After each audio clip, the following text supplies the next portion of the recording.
一代宗师黄飞鸿是数百部影视片的原型，其真面目却让人好奇。在许多人看来，他不但武功高强，还帅过李连杰，俊过赵方卓。然而，他去世后却被妻子吐槽，除了功夫真，相貌丑得差点要离婚。那么，真实的黄飞鸿到底是怎样的一个存在呢？历史上的黄飞鸿，1856年7月9日出生在广东省南海县的一个武术之家。他的父亲黄麒英是当时广东武术界10虎之一，虽有拳脚功夫，但也就在街头卖艺，顺带卖些治疗跌打损伤的狗皮膏药。黄父不希望他的后人也入这三教九流之行，就把黄飞鸿送进了学堂读书习文。奈何小飞鸿无心向学，一心只想学拳练武。看到儿子如此倔强，父亲自叹基因强大，把一身的功夫悉数传给他不到8岁的黄飞鸿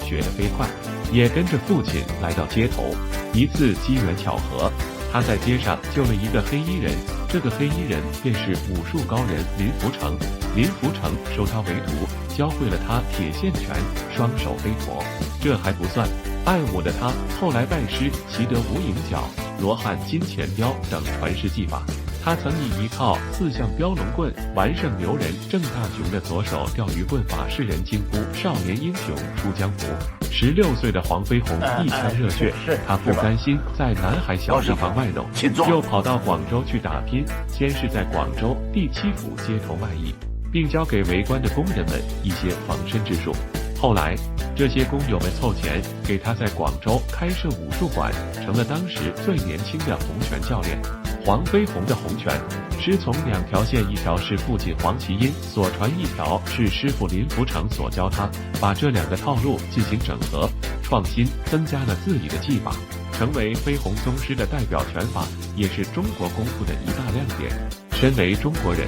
黄飞鸿不但传承中国拳术，还对中国武师文化也是情有独钟。他在南派形式的基础上融入了自己的武术情节，使得广东武师既有观赏性又有技术性，他也因此得到广州狮王的美称。历史上的黄飞鸿如影视所述，不但武功盖世，更有爱国情怀。1876年，他听说有个老外带着大狼狗在香港公开挑战华人黄飞鸿，气不过，跑到香港打擂台，以一记猴形拐角将狼狗打死，益扬国威。1894年，甲午战争爆发时，黄飞鸿又跟随中国军队赴台抗日，后来赴台失利，赏识他的主官受到处罚，又加上父亲去世，心情沉重的黄飞鸿离台返回广州。这次回来后，他决定改变生活方式，专心经营医馆，就此不伤别人给再多的钱也不受武。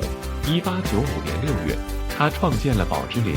黄飞鸿精心钻研，祖传医术，医者仁心，不论穷人富人，病人来了就看。他心有大爱，主动向外公开他研制的跌打药方和防鼠验方宝芝林，因此声名大振。就在他想靠医术就是济人过一生时，却不料1924年10月，受军阀运动牵连，宝芝林被一把大火烧毁，武术不在，医馆没了，失去寄托的黄飞鸿忧思成疾，1年后病逝。纵观黄飞鸿的一生，事业之路跌宕起伏，婚姻之路更是坎坷。真实的他没有电视剧中那么好的桃花运，他一生4次结婚，3任妻子都是婚后不久便离世，吓得他不敢再婚。直到59岁那年，舞狮表演时，一只鞋子脱落，砸到了看热闹的莫桂兰，砸出了一段姻缘。其实的莫桂兰只有19岁，又加上黄飞鸿一介武夫，